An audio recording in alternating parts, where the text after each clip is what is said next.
Olha bem, preste atenção, que isso vai cair na sua avaliação. Vou cantar lá seja como for, pra você nunca esquecer o conteúdo. Veja bem, preste atenção, pra entender o porquê e a razão de usar esta canção. Fala pessoal, e aí, tudo bem? Espero que sim. Então vamos lá.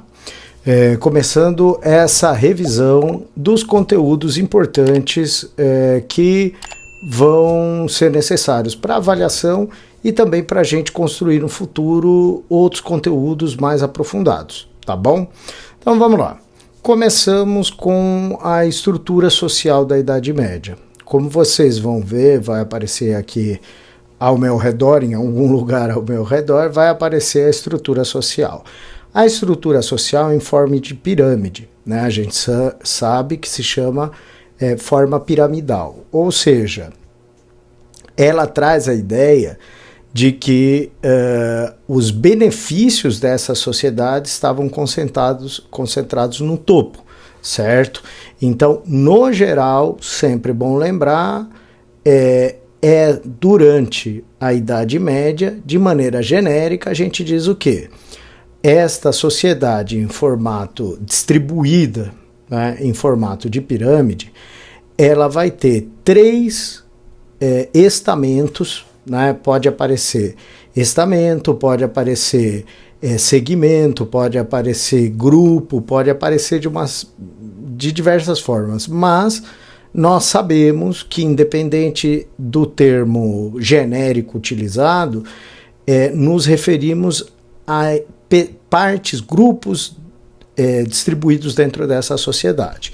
Então, no geral, a gente coloca de maneira genérica clero, nobreza e aquilo que a gente vai chamar de terceiro estado. Tá? Então, o que vem a ser clero, né? A camada de clérigos, as pessoas que estão colocadas nesse estamento, nessa parte chamada de clero. São pessoas ligadas à Igreja Católica, tá? Vai haver, como nós já comentamos, isso já apareceu nos livros, na apostila, etc., vai haver uma divisão dentro da camada do clero, alto clero e baixo clero.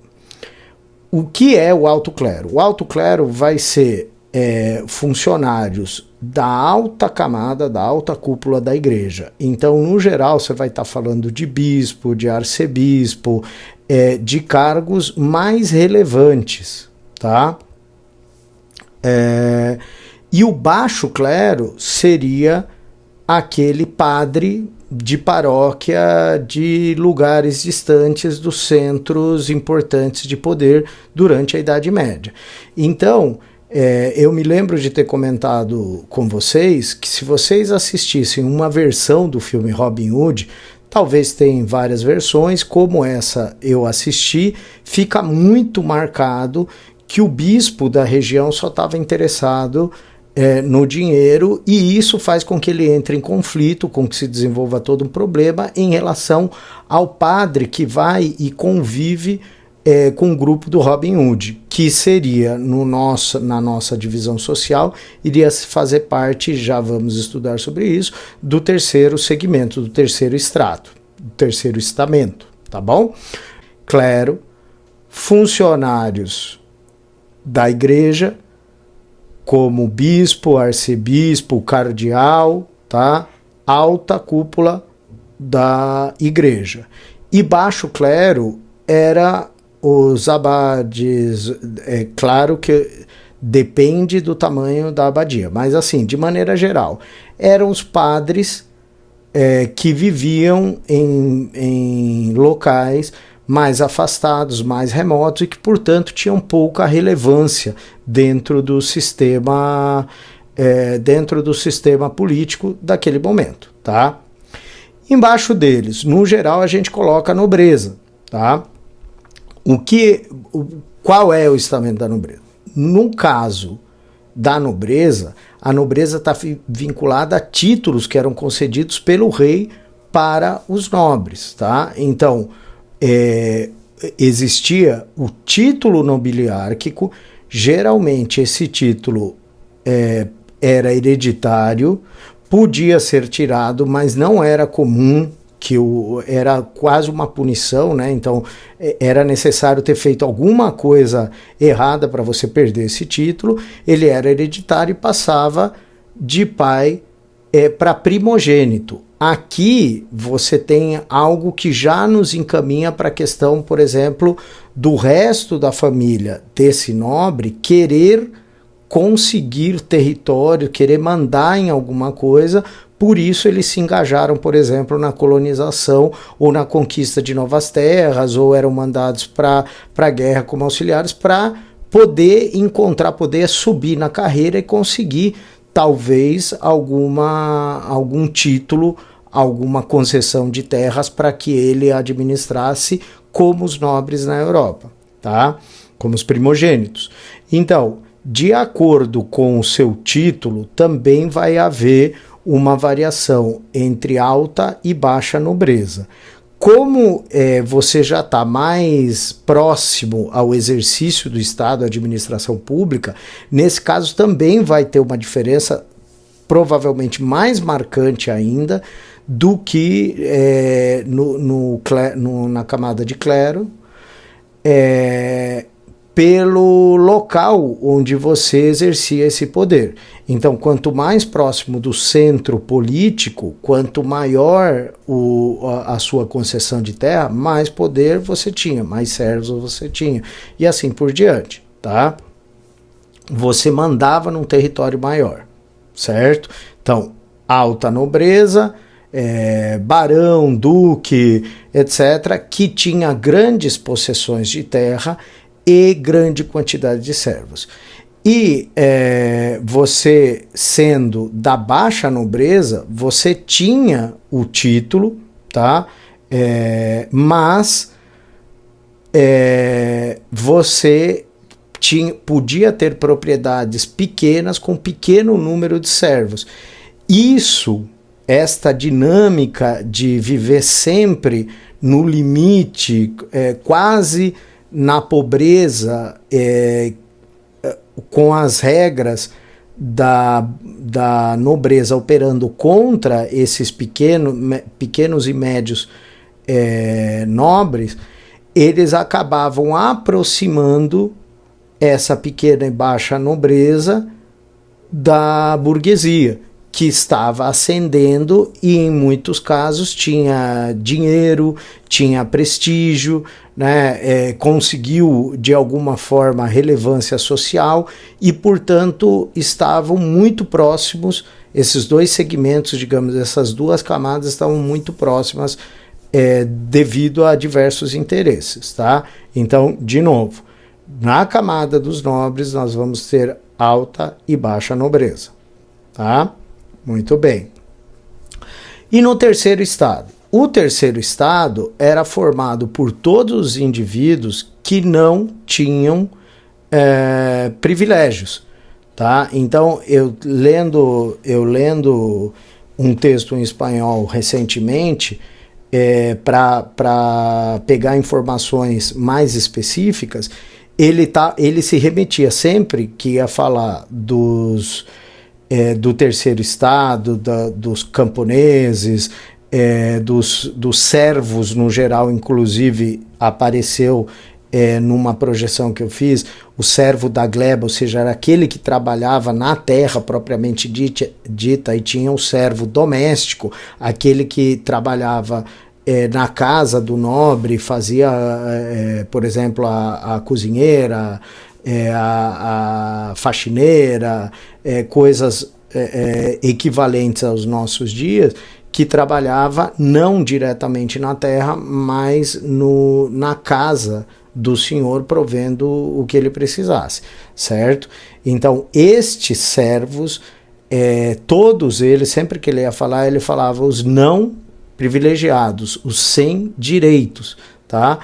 Que direitos eram esses? Sem direitos a ter privilégios. O que são os privilégios? É um grupo de direitos que atende apenas ao interesse de algum grupo, certo? Então, quais eram os privilégios do clero e da nobreza nessas sociedades medievais? Primeiro, a isenção de impostos, que recaíam todos no terceiro estado, tá? Tem impostos e tributos, mas num primeiro momento, para a gente não começar pelo mais difícil, vamos pensar em impostos de maneira genérica. Já me perguntaram, e a pergunta é muito boa, já me perguntaram o seguinte, mas espera,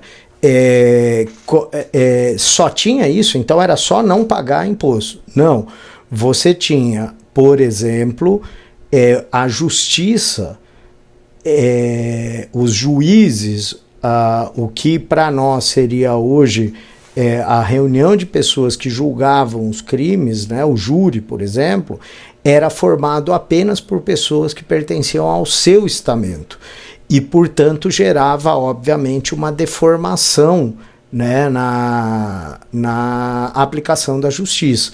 Então, quando você estuda isso, você estuda o corporativismo, a ideia de que eles se protegiam entre eles, então o mesmo crime era punido de maneira diferente se você era das camadas privilegiadas ou não, e assim por diante. Porque, lembrando sempre, porque nós estamos tratando de uma sociedade, que são as sociedades medievais, baseadas na desigualdade de nascimento. Então, se hoje em dia, eu já disse isso, se hoje em dia a gente construiu, para nós é normal que todos sejam iguais perante a lei, que seja algo que o Weber chamava de impessoal, na época, e foi disso que se desenvolveu essa noção posterior de igualdade, era desigual. Foi a luta para dizer que a desigualdade não era a melhor maneira de gerenciar essa sociedade que fez com que nós mudássemos para a questão, para a situação da igualdade jurídica, pelo menos, né? Tá certo? Então, nós aqui já cobrimos bastante coisa. Terceiro extrato, terceiro segmento, terceiro estado, burgueses, servos, banqueiros, vilões, servos domésticos, pessoas que eram obrigadas a pagar imposto por não pertencer às camadas privilegiadas. Tá certo? Muito bem. Então, depois disso, a gente já pode começar a se voltar para pensar na burguesia, né? E tentar entender um pouco melhor aquela aproximação de interesses entre a pequena e baixa nobreza com a burguesia bem-sucedida. Então, como eu já falei, assim, fazendo uma simplificação bem grande para a gente entender a linha de desenvolvimento do avanço da burguesia, a burguesia começa trabalhando com um excedente de produção. Vale dizer, a comida, o que sobrava, batatas de um, cenouras do outro, cebola de um terceiro. Ele pegava essas sobras, comprava essas sobras, adquiria essas sobras em lugares que tinham muito dessas sobras, que várias pessoas tinham dessas sobras, então eles davam pouco valor para isso. Ele pegava destes locais e levava para locais em que não tinha sobra. Então, nesses locais, esses produtos eram muito valorizados. E aí eles conseguiram, com essa atividade, aumentar a quantidade de produtos que eles negociavam e ir acumulando riquezas e melhorando a vida, aumentando o bem-estar deles. Portanto, isso fez com que eles começassem a lidar com quantidades cada vez maiores, tentando ir para lugares cada vez mais distantes, onde a relação de produção fazia com que esse produto fosse muito valorizado, porque tinha pouco desse produto lá, tá? O problema, como nós já citamos, quando você pensa em produtos em comida nessa época, ela estragava muito rápido, porque os meios de conservação eram muito limitados, eram muito atrasados. Então, a grande, digamos assim, a grande explosão de comércio ou a atividade e a mercadoria que permitiu que a burguesia realmente desse um salto foi os tecidos.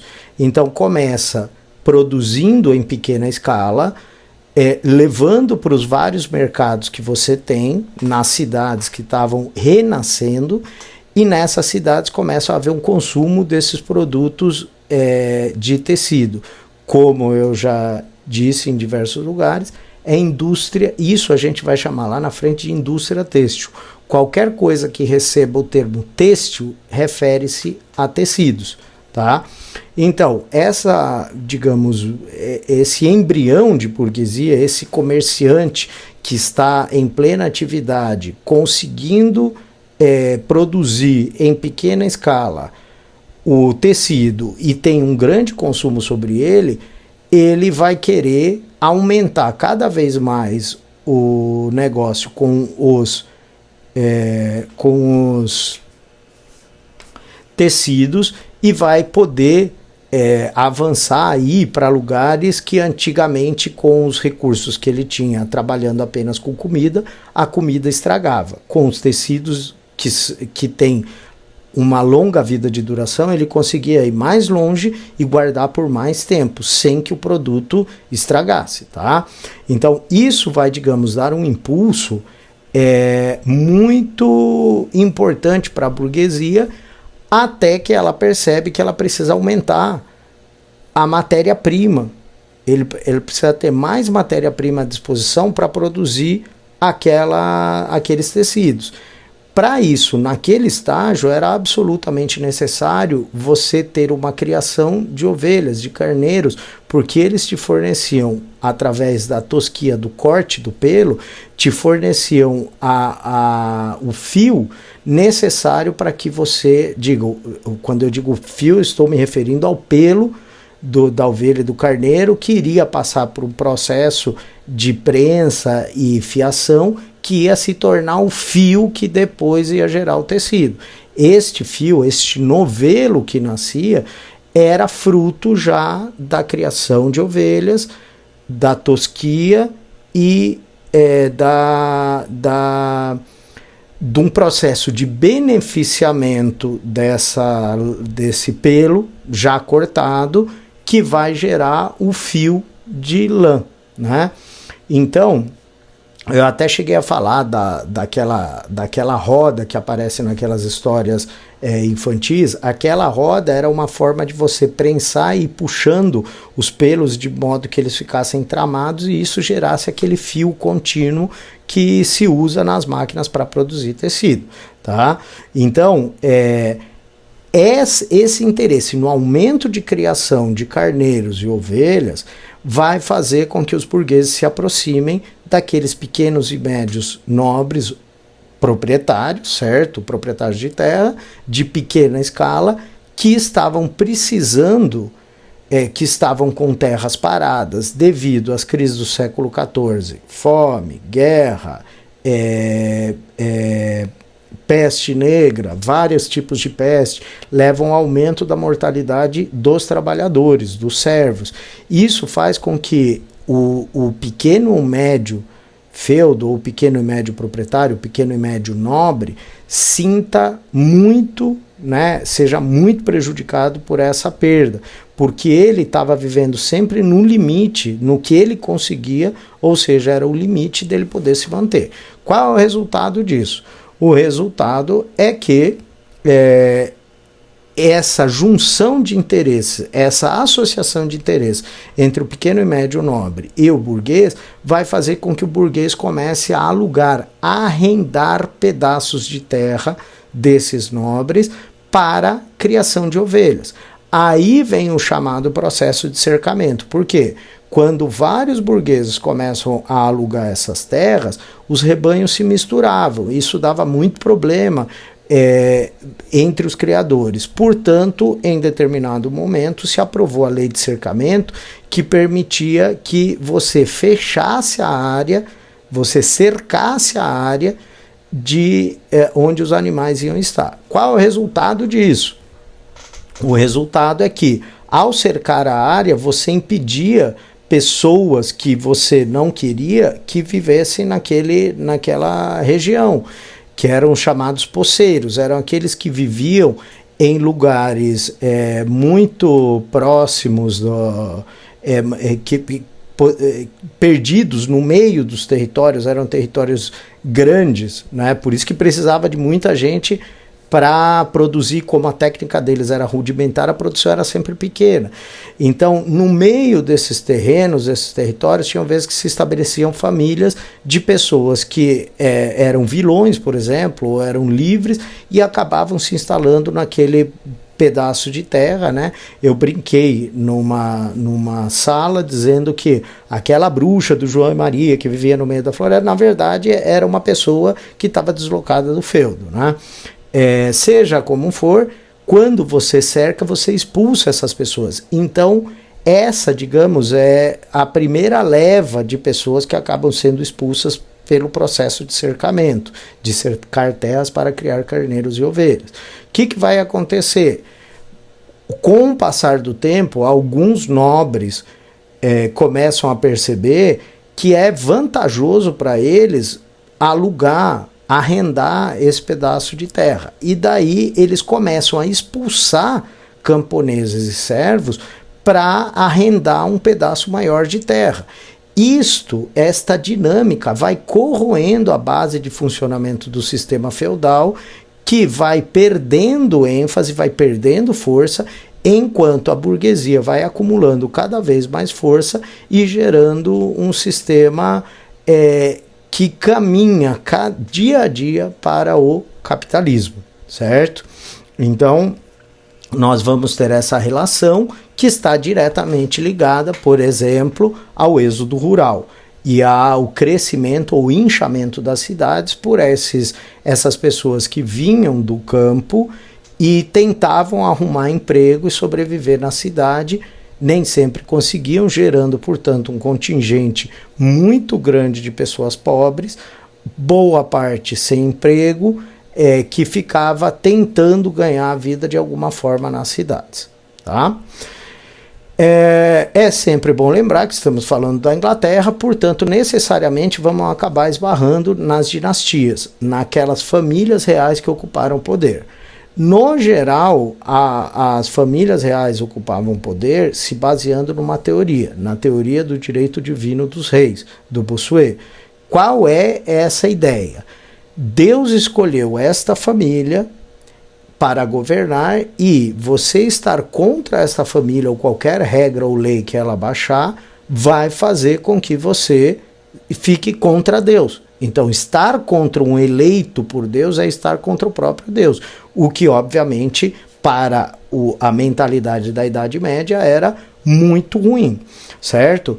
Então, as dinastias, as famílias reais que vão estar no poder neste momento, por volta do século XVII, é a dinastia Tudor e depois a dinastia Stuart. Como eu gosto de dizer, a dinastia Tudor, ela tende a ter maior estabilidade, então é como se fosse uma linha contínua, tá? Enquanto a Stuart como eu brinco com os alunos, parece um eletrocardiograma ou um encefalograma com AVC, porque fica lá pulando, cada rei tem um sobressalto. De maneira genérica, a gente sempre gosta de lembrar o seguinte: não é por mero acaso que isso aconteceu. Isso aconteceu basicamente por quê? Porque havia na Europa um momento de período de crescimento do comércio, e isso foi muito bem aproveitado pela burguesia inglesa. Então os burgueses ingleses encontraram na consolidação do poder do rei, do poder absolutista do rei na Inglaterra, digamos, um defensor dos seus interesses. Então, A dinastia Tudors, como pegou um momento de crescimento da economia em que os interesses ainda estavam muito próximos, como eu acabei de falar, não existia uma guerra, uma oposição muito grande entre nobreza e terceiro estado, entre pequeno e médio nobre e burguês bem-sucedido, então houve um gerenciamento mais tranquilo para o exercício do poder político.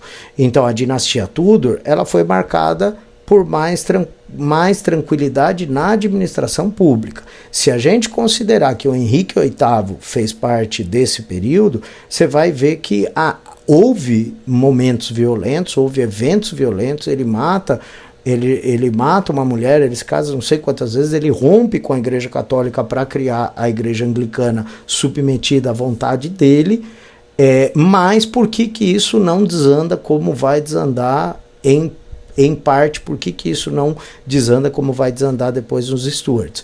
Porque você tem um cenário em que você não tem nenhuma guerra de grande dimensão, ou seja, nenhum distúrbio de grande dimensão, você tem um crescimento da economia e as pessoas estão felizes. Portanto, mesmo com o viés absolutista do governo, isso não gerou grandes problemas até o fim da dinastia dos Tudors, certo? Quando Elizabeth, né? Quando Elizabeth I sofreu um revés durante o seu reinado. Muitos dizem que ela foi o momento de maior esplendor da dinastia dos Tudors, ficou conhecida como Rainha Virgem exatamente porque eu cheguei a comentar isso com vocês, mostrei cenas de filmes, imagens de filmes, que recentemente, alguns mais recentes, chegam até a mostrar que ela teve a pele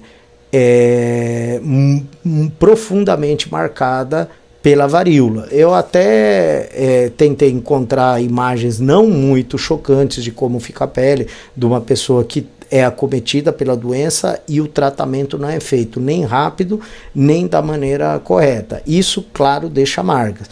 Então, segundo relatos, ela ficou com o rosto muito marcado. Alguns chegam a usar termos próximos a deformado, para lidar com esse aspecto que ela fica ao fim da doença. E também como fruto do acometimento da varíola que ela sofreu, ela fica infértil, ela perde a condição de ter filhos. Eis o motivo de, para o público, isso ser colocado como se ela fosse uma rainha virgem, uma espécie de presença divina especial.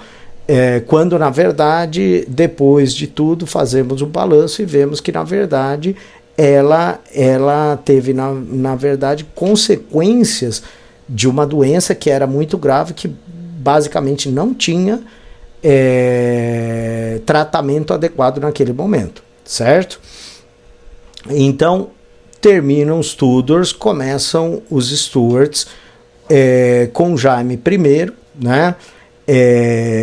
Que era rei da Escócia, né?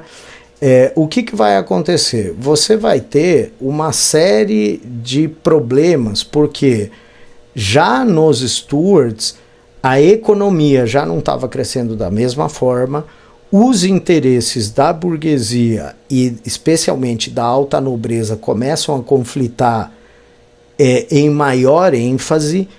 O rei, ele teria que administrar, os reis dessa dinastia deveriam ter que administrar esses conflitos entre alta nobreza e burguesia, tentando capitalizar a situação, tentando sair mais forte desse conflito. E muitos reis nessa dinastia não conseguiram, tá? Então você vai ter marcadamente, por exemplo, a questão da briga do Jaime contra o parlamento, que busca tentar limitar esse avanço, esse interesse em assumir por completo o poder político na Inglaterra. Então ele entra em choque com o parlamento, pela criação de novos impostos, porque todos esses reis da dinastia Stuart querem aumentar suas rendas para se fortalecer, poder investir em exércitos, em armas, gastar da maneira como eles querem e assim por diante. Então, ele desagrada, o Jaime I acaba desagradando a burguesia e a elite política inglesa, porque ele tenta tomar as rédeas da situação. Em alguns casos, em alguns momentos, ele extingue, ele fecha o parlamento. Isso vai ser comum, não está contado em detalhes. Aliás, eu acho que até o médio não se conta em detalhes, porque isso é muito desgastante e, na verdade, não tem uma diferença conceitual e de resultado muito grande. Você provavelmente só vai estudar acerca desses conflitos do rei e do parlamento em momentos agudos, se for fazer uma especialização dentro de um curso universitário que trate desses reis que entram em confronto com o parlamento. E aí você vai ver que, na verdade, não são poucas as vezes que o parlamento é fechado, até que a gente chegue ao Bill of Rights, que nós vamos falar daqui a pouco, tá? Então, o problema é que o James, querendo aumentar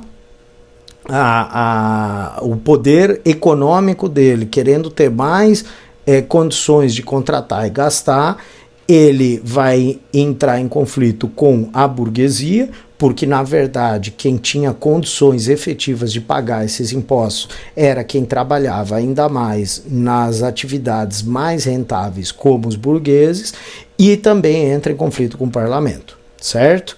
Porque o parlamento não aceita, não gosta que os impostos sejam baixados pelo rei, tendo em vista que toda a argumentação era de que só pode baixar o imposto o representante daqueles que vão pagar. Então, os impostos, dentro da visão de mundo que estava sendo construída, devia ser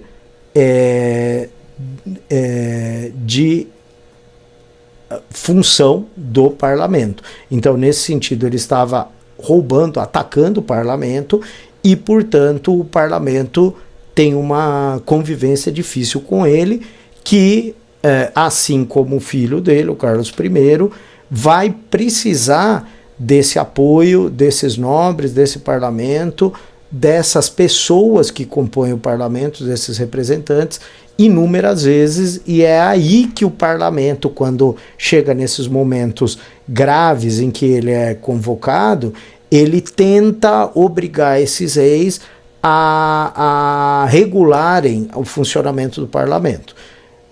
Se, por um lado, isso não vai ser bem sucedido nem no Jaime I, nem no Carlos I, ou, se você quiser, em todos da dinastia Stuart, antes da Maria II e do Guilherme de Orange, pelo menos essas tentativas, essas articulações vão fazendo com que eles aprendam a ponto de, lá na frente, decretar o Bill of Rights, né, a Declaração dos Direitos, tá bom? Então aqui, vamos passar, portanto, para o Carlos I, né, o sucessor, Carlos I, que também desmobiliza o parlamento e também quer ter maior renda, maior quantidade de dinheiro, mais coisas à disposição, né?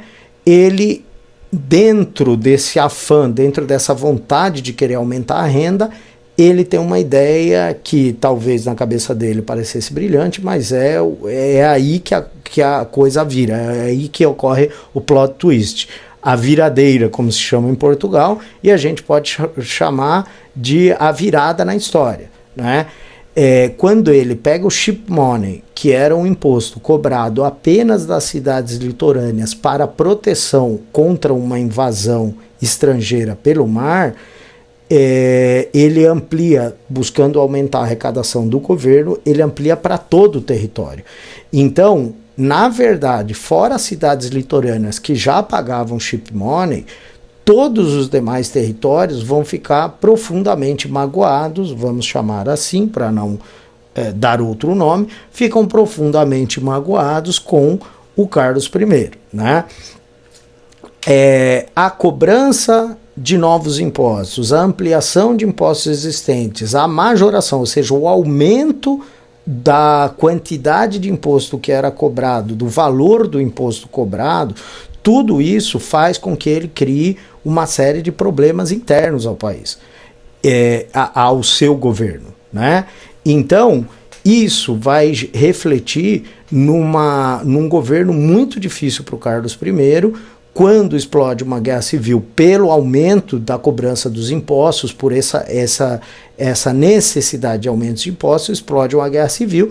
Ele necessariamente, para conseguir um exército forte para enfrentar essa tentativa de invasão, tem que recorrer ao parlamento, porque, digamos, o parlamento era os representantes desse interesse coletivo, e ele precisava desse apoio para se manter no poder.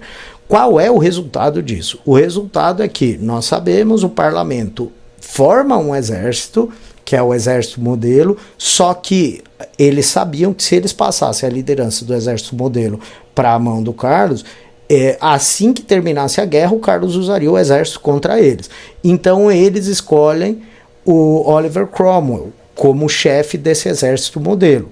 E o rei consegue organizar, com a sua guarda real, com o apoio de alguns nobres de alta importância, que vão enxergar num governo absolutista o que era, na visão deles, correto, começa a haver o confronto que vai gerar a República Puritana lá na frente, que a gente já bem sabe, com a prisão, né, uma guerra civil de grandes proporções, o exército modelo é feroz, arrebenta com todos os outros exércitos, as outras resistências, e ao terminar, por diversas vezes, avança, é atacado pelo exército do rei e acaba vencendo esse exército, prendendo o rei.